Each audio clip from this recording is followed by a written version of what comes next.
Hello everyone. Today I will explain the complete process that I followed to design a needs analysis for an ESP course using artificial intelligence.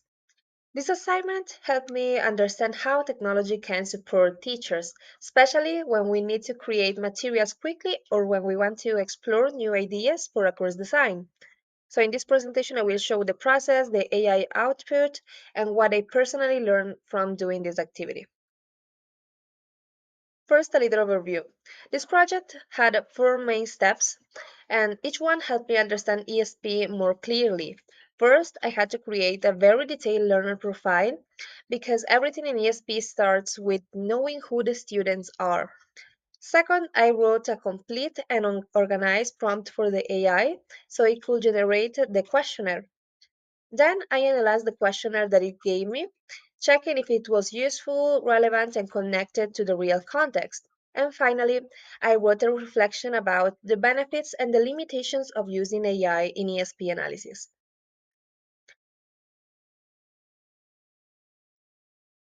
For the learner profile, I imagined a group of 25 tourism students from Ecuador. They are young adults between the ages of 19 and 22 years old, and most of them have an A2 to B1 English level. This means that they can understand and produce basic English, but they still struggle with more complex tasks. These students need English mainly for their professional field, and they need to communicate with international tourists, give clear information, describe places, manage reservations, and also solve simple customer problems that may appear during their tours or hotel reservations.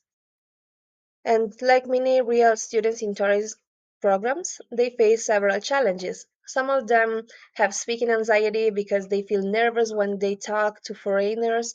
Others struggle with low vocabulary, especially with technical words related to tourism. And pronunciation is another difficulty that they have because they had limited exposure to real English. Because in Ecuador, there are not many opportunities to practice with native speakers. For the second step, I designed a very clear and specific prompt for the AI.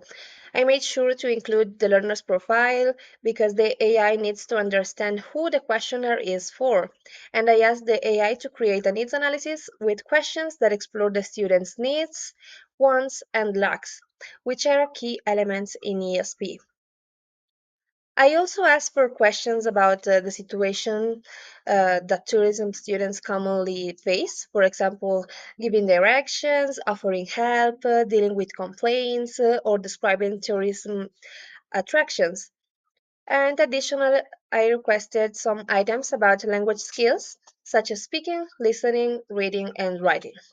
Then I wanted to be the questionnaire varied, so I asked the AI to use different formats, including multiple choice questions, Likert scale, and questions 1 to 5, and open-ended questions. The AI created a questionnaire with 15 questions that were divided in 6 sections. First, the general information, then professional needs, linguistic skills, learning preferences, use of technology, and personal challenges. The variety was actually very good. The questionnaire included multiple choice items, scales, and open-ended questions, which allows teachers to collect different types of information. And it also focused on the most important skills for tourism students, especially speaking, listening, and vocabulary. And also the ability to manage real customer service situations. So this shows that the AI understood the learner profile quite well. When I reviewed the questionnaire more carefully, I realized that AI did a good job identifying the students' needs, lacks, and wants. Many questions were directly related to the real workplace situations, and this is essential in ESP because courses must be connected to real communication tasks. The questionnaire also included questions about learning preferences, such as group work, role plays, and use of videos, which help the teacher to decide the best methodology, and that is another positive element. However, the questionnaire had some weaknesses. For example, the AI did not include emotional or affective factors like speaking anxiety or self confidence or past negative experiences with English. These emotional factors can influence learning a lot, so they should be included in our future versions. Also, some questions could be more specific, in my opinion. For example, it could ask about dealing with complaints, giving safety instructions, or explaining true details. So that is something that I will take in mind for the next time.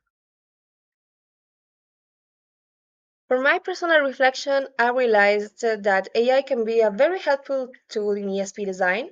It helps us to save time, organize information, and generate ideas that maybe we didn't think of immediately. But at the same time, AI is not perfect. Teachers still need to evaluate, edit, and adapt the content to real classroom context. As AI should support teachers, but not replace them. I also learned that needs analysis is extremely important in ESP because it gives direction to the whole course. And without it, I think teachers might choose materials or activities that are not relevant for the students' professional goals. I also made a little research and I found that AI works better when students are motivated and when teachers guide the process actively. So, in the future, if I use AI again for that same matter, I would include more emotional and contextual questions in the prompt to get a more complete understanding of the learners. Now, that was my whole process and how I did this task. Thank you so much for watching.